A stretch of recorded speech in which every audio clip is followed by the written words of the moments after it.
ದೇವರು ಒಳ್ಳೆಯವರು, ಒಳ್ಳೆಯದನ್ನೇ ಮಾಡುವವರಾಗಿದ್ದಾರೆ.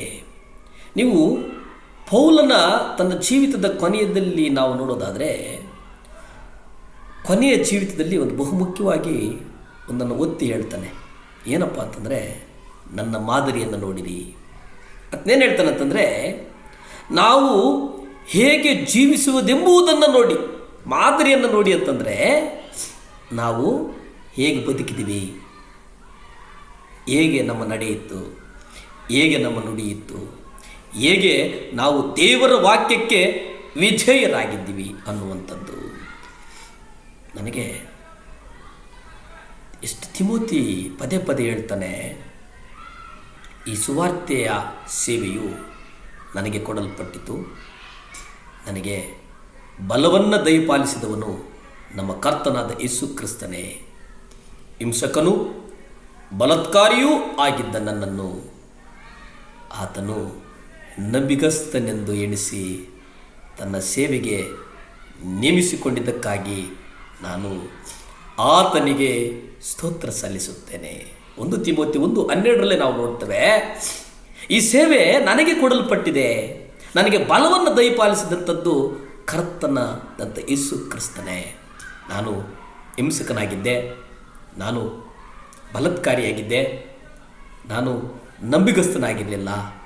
ಆದರೆ ದೇವರು ನನ್ನನ್ನು ನಂಬಿಗಸ್ತನು ಎಂಬುದಾಗಿ ನೆನೆಸ್ತಾನೆ, ನಂಬಿಗಸ್ತನು ಎಂಬುದಾಗಿ ಎಣಿಸ್ತಾನೆ. ನನ್ನ ನಂಬಿಕಸ್ತನು ಎಂಬುದಾಗಿ ಎಣಿಸಿ ನನ್ನನ್ನು ಈ ಸೇವೆಗೆ ನೇಮಿಸಿಕೊಂಡನಲ್ಲ, ಅದಕ್ಕಾಗಿ ನಾನು ಕೋಟ್ಯಾನುಕೋಟಿ ಸ್ತೋತ್ರಗಳನ್ನು ಸಲ್ಲಿಸ್ತೇನೆ. ದೇವರು ತನ್ನ ಸಾರ್ವಭೌಮತ್ವದಲ್ಲಿ ಜನರನ್ನು ತನ್ನ ಸೇವೆಗೆ ಕರೆದರು. ಅವರಿಗೆ ತನ್ನ ಸೇವೆಯನ್ನು ಕೊಡುವುದಕ್ಕಿಂತ ಮುಂಚೆ ಆತನು ಒಬ್ಬ ಮನುಷ್ಯನನ್ನು ಪರೀಕ್ಷಿಸ್ತಾನೆ. ಈ ಪೌಲನ 10 ವರ್ಷಗಳ ಅವಧಿಯಲ್ಲಿ ಪರೀಕ್ಷಿಸಲ್ಪಡ್ತಾನೆ. ಅಪೊಸ್ತಲ ಕೃತ್ಯಗಳು 9ನೇ ಅಧ್ಯಾಯ ಆತನ ಪರಿವರ್ತನೆಗೊಂಡನು. ಅಲ್ಲಿ 13ನೇ ಅಧ್ಯಾಯ ಅಪೊಸ್ತಲ ಕೃತ್ಯಗಳು 13ರಲ್ಲಿ ನೋಡಿ, ಆ 10 ವರ್ಷಗಳ ಅವಧಿಯಲ್ಲಿ ಪೌಲನಿಗೆ ಏನಾಯಿತು? ಪೌಲನು ಕ್ರೈಸ್ತರಿಗೆ ತನ್ನ ಪ್ರತಿನಿತ್ಯ ಜೀವಿತದಲ್ಲಿ ನಂಬಿಕಸ್ಥನಾಗಿದ್ನ ಇಲ್ಲವ ಎಂಬುದಾಗಿ ದೇವರು ನೋಡ್ತಾ ಇದ್ದನು. ದೇವರು ಆತನನ್ನು 10 ವರ್ಷಗಳ ಕಾಲ ಪರೀಕ್ಷಿಸ್ತಾರೆ. ಆತನ ನಂಬಿಗಸ್ತಿಯನ್ನು ನೋಡಿ ಹೀಗೆ ಹೇಳ್ತಾರೆ, ಈಗ ನೀನು ನನ್ನ ಸೇವೆ ಮಾಡಲು ನಾನು ನಿನ್ನನ್ನು ಹೊರಗೆ ಕಳಿಸುತ್ತೇನೆ. ದೇವರು ನಿನ್ನನ್ನು ಕರೆದರೆ ಮೊದಲು ನಿನ್ನನ್ನು ಪರೀಕ್ಷಿಸ್ತಾನೆ. ಆತನು ನನಗಾಗಿ ಇಟ್ಟಿದ್ದ ಹೊಸ ಒಡಂಬಡಿಕೆಯ ಸಭೆಯನ್ನು ಕಟ್ಟೋದಕ್ಕೆ ಆತನು ನನಗೆ ತೆರೆಯುವ ಮುಂಚೆ ದೇವರು ನನ್ನನ್ನು 16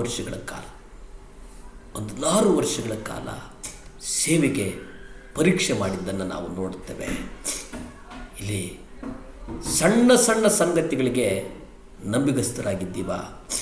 ದೇವರು ನಮ್ಮನ್ನು ಪರೀಕ್ಷೆ ಮಾಡುವ ಸಮಯದಲ್ಲಿ ಸಣ್ಣ ಸಣ್ಣ ವಿಷಯಗಳಿಗೆ ನಾವು ಶುದ್ಧತ್ವದಲ್ಲಿ, ನಡತೆಯಲ್ಲಿ, ಪ್ರಾಮಾಣಿಕತೆಯಲ್ಲಿ ನಮ್ಮ ನಂಬಿಕಸ್ತೆಯನ್ನು ದೇವರು ಪರೀಕ್ಷೆ ಮಾಡುವವರಾಗಿದ್ದಾರೆ. ಈ ಪರೀಕ್ಷೆ ಮಾಡಿದೆ.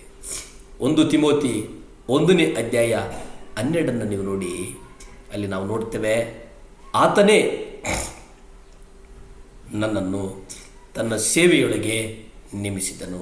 ಆತನೇ ಅಂತಂದರೆ ಬೇರೆ ಯಾರೂ ಅಲ್ಲ, ಕ್ರಿಸ್ತನೇ ಎಂಬುದಾಗಿ ನಾವು ನೋಡ್ತೇವೆ. ಅಲ್ಲೇ 1 ತಿಮೋತಿ 1ನೇ ಅಧ್ಯಾಯ 13 ನೋಡ್ತೇವೆ. ಪೌಲನು ದೂಷಕನು, ಹಿಂಸಕನು ಆಗಿದ್ದರೂ ಸಹ ಆತನನ್ನು ತನ್ನ ಸೇವೆಗೆ ನೇಮಿಸಿದನು. ಮನಸಾಂತರ ಹೊಂದುವುದು ಬಹಳ ಮುಖ್ಯ. ಪ್ರಾರ್ಥನೆ ಮಾಡಿಕೊಳ್ಳೋಣ.